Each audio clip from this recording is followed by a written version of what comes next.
Deep in the forests of occupied Belarus, three brothers built something that should not have been possible. While German forces systematically murdered Jewish communities across the region, these three men constructed an entire hidden settlement in the woods, complete with workshops, a school, a hospital, and armed defenders. A functioning community that would ultimately shelter and save the lives of more than 1,200 people, making it one of the largest Jewish rescue operations carried out by any resistance movement during the entire Holocaust. They accomplished this not by hiding and hoping to avoid detection, but by building an organized, armed, self-sufficient community capable of actively defending itself against German forces while simultaneously providing refuge to anyone who managed to reach them, regardless of their ability to fight or contribute labor. This is the true story of the Bielski Partisans, three brothers whose forest community became one of the most remarkable and for decades most overlooked acts of organized Jewish resistance and rescue during the entire Second World War. Tuvia, Zeus, and Asael Bielski were among the 12 children of a Jewish miller living in a small village in what was then eastern Poland, a region that would later become part of Belarus following the post-war redrawing of European borders. The Bielski family had lived in this rural region for generations, and the brothers had grown up with an intimate, practical knowledge of the surrounding countryside and forests, a familiarity that would later prove absolutely essential to the extraordinary undertaking they would go on to attempt. Following the German invasion of the Soviet Union in June 1941, German forces and their local collaborators began systematically implementing the mass murder of Jewish communities across the newly occupied territories of Belarus and the broader region, a campaign of extermination that would ultimately claim the lives of the overwhelming majority of the region's substantial pre-war Jewish population, including, in the earliest months of the occupation, several members of the Bielski family's own immediate relatives, killed during German and collaborationist roundups and mass executions carried out in their home region.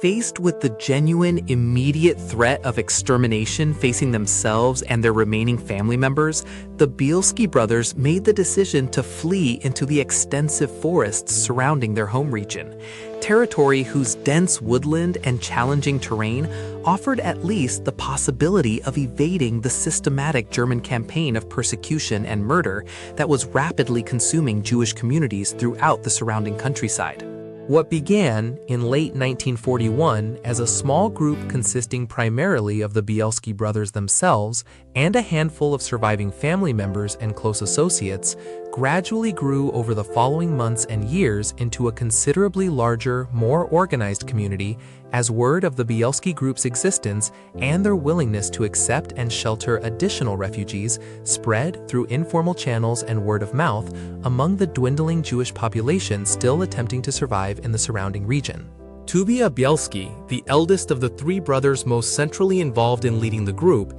emerged as the community's primary leader, establishing from a relatively early stage a foundational principle that would come to define the entire operation and distinguish it from many other Jewish resistance and survival groups operating elsewhere in occupied Europe during this period: a deliberate policy of accepting virtually any Jewish refugee who managed to reach the group, regardless of their age, physical condition, or ability to contribute meaningfully to the group's armed resistance activities or practical labor requirements. This inclusive policy, which Tuvia Bielski reportedly justified with the now well-documented principle that saving even a single additional Jewish life represented a more important priority than maximizing the group's narrow military effectiveness, stood in notable contrast to the approach taken by various other armed Jewish resistance groups operating elsewhere in occupied Europe during the same period, many of which prioritized recruiting primarily able-bodied fighters capable of contributing directly to armed resistance operations, generally proving considerably more reluctant to accept the elderly, young children, or others whose presence might be perceived as placing additional strain on the group's limited resources and compromising its operational mobility and security. The Bielski group's deliberate willingness to accept these more vulnerable refugees, while representing a genuinely admirable humanitarian commitment, also created enormous practical challenges for the group's ongoing survival and operational security, requiring the brothers and their growing community to develop considerably more sophisticated logistical, defensive, and organizational capabilities than would have been necessary for a smaller, purely military-focused resistance cell composed exclusively of able-bodied fighters. As the community's population continued growing throughout 1942 and into 1943, eventually reaching a peak population estimated at well over 1,200 individuals, the Bielski Partisans developed into something considerably more elaborate and sophisticated than a simple survival encampment, establishing what amounted to a genuinely functioning, self-sufficient forest community, complete with organized workshops producing clothing, tools, and other essential goods, a functioning hospital staffed by community members with relevant medical training, and even a rudimentary school established to continue educating the community's substantial population of children, despite the extraordinarily difficult circumstances under which the entire settlement was forced to operate. This remarkable degree of organizational sophistication required the Bielski leadership to develop and maintain a range of practical capabilities that extended well beyond simple armed self-defense, including establishing trading relationships and intelligence networks with sympathetic local non-Jewish farmers and villagers, willing to provide food, information regarding German troop movements, and other essential support. Relationships that required constant, careful management, given the severe, often lethal consequences German occupation authorities imposed on any local civilians discovered providing assistance to Jewish resistance groups operating in the surrounding forests. The Bielski group's armed contingent, while representing only a portion of the community's total population, given the significant number of elderly, children, and others unable to participate directly in combat operations, nonetheless conducted a range of active resistance and self-defense operations throughout the group's years of forced operation, including armed actions against local collaborators who posed a direct threat to the community's security, sabotage operations targeting German infrastructure and supply lines in coordination with broader Soviet partisan resistance networks operating in the same region, and, critically, the ongoing defense of the community's forced encampments against periodic German search and destruction operations, specifically intended to locate and eliminate exactly this kind of organized Jewish resistance and refuge community. These German search operations represented an ongoing, genuinely severe threat to the Bielski community's continued survival throughout the group's years of forced operation, requiring the community to develop considerable skill in relocating their encampments quickly and maintaining strict operational security regarding their exact location, while the group's armed defenders worked to provide early warning of approaching German forces and, when necessary, to engage in defensive combat actions intended to protect the broader community's ability to safely evacuate and relocate before German forces could locate and destroy the main encampment. The relationship between the Bielski partisans and the broader Soviet partisan resistance movement operating throughout the same forested regions of occupied Belarus proved to be a genuinely complex, at times difficult dynamic, reflecting both the practical strategic value of coordination and mutual support between the various resistance groups operating in the region, and the specific anti-Semitic prejudices that, despite the shared broader goal of resisting German occupation, continued to exist among certain elements of the broader Soviet partisan movement, occasionally creating genuine friction and tension in the relationship between Bielski's specifically Jewish community and the broader, predominantly non-Jewish Soviet partisan command structure operating in the surrounding region. Despite these periodic tensions, the Bielski group generally succeeded in maintaining a functional, mutually beneficial working relationship with the broader Soviet partisan movement throughout most of the group's years of forced operation, a relationship that provided the Bielski community with access to certain military supplies, intelligence, and broader strategic coordination that proved genuinely valuable to the group's continued survival and operational effectiveness, while the Bielski partisans, in turn, contributed their own intelligence gathering and combat capabilities to the broader anti-German resistance effort coordinated across the region.